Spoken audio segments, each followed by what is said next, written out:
आज खरंच अभ्यास करायचं मन नाहीये. चल जरा मोबाईल बघतो, थोडा सिनेमा लावतो. चल जरा मित्रांना भेटतो, उद्यापासून बघू. आपण स्वतःलाच कितीदा असं सांगतो नाही का?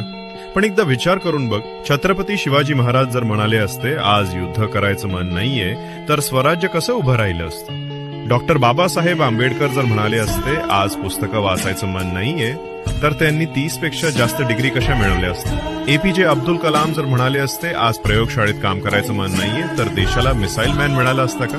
सोपं आहे मित्र, मन कधीच अभ्यासाला तयार नसतं, पण आपण मनाला तयार करायचं असतं. मित्रा, अभ्यास म्हणजे ओझं नाही, तो तुझ्या भविष्यातला शस्त्र आहे. तू आज कंटाळून बसलास तर उद्या संधी इतर कुणी घेईल, पण तू आज पुस्तक उघडलंस तर उद्या जग तुझ्यासाठी दार उघडेल. लक्षात ठेव, मन म्हणेल सोडून दे, पण इतिहास सांगतो जिंकतो तोच जो थांबत नाही. म्हणून पुस्तक उघड, कारण तुझं रणांगण हाच अभ्यास आहे.